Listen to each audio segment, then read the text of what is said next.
In this video, we'll be completing the IRS Form 4506T for a business owner who files their business income taxes separate from their personal income taxes. And we're going to do this all in under 5 minutes. Let's get started.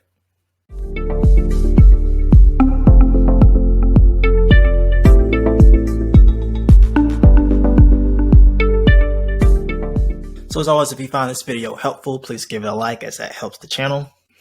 Because the business owner files the business income taxes separate from their personal income taxes, this form will have very limited personal information on it. For starters, line 1A, name shown on tax return. So we'll go to our tax return, which is an 1120 for this business, and we'll see that the name of the business is COVID Loans and Grants LLC. So we're going to list that here.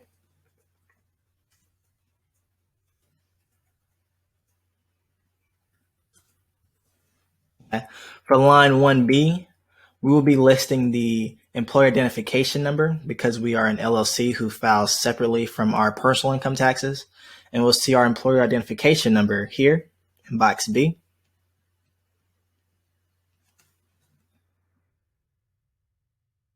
Okay. Because we're filing as a business, we can leave lines 2A and 2B blank and move down to line 3, which is our current name, address, city, state, and zip code. Now let's assume that this business has moved since we filed our taxes and give it an address.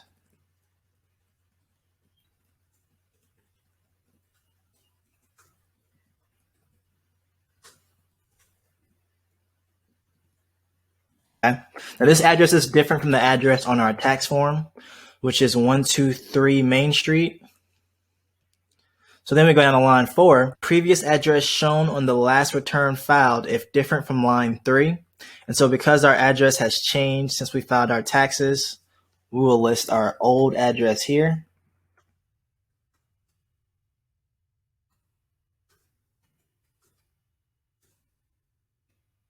Okay. Line 5A has already been filled in for us. 5B, we can leave this line blank. Go down to line 6, and we will put the tax form that we use, which is the 1120 tax form. And you will always be able to find the tax return form that you use right here in the top left-hand corner. 1120. We're going to check box 6C to ensure that the right transcript is being requested. Line 7 and 8 can remain blank. Line 9 has already been pre-filled for us. All that's left for us to do is to check the signatory attest, which gives the SBA the authority to request these tax transcripts from the IRS. We will leave a contact number.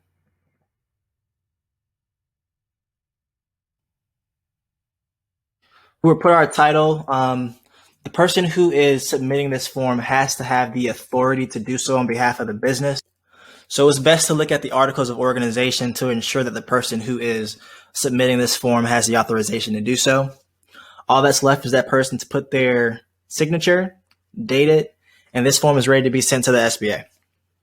Be sure to visit the website at covidloansandgrants.com and purchase the program as it contains some information that's a little too exclusive for YouTube, as some information has to stay more exclusive for it to remain effective. As always, thank you for watching this video, and we'll see you in the next one.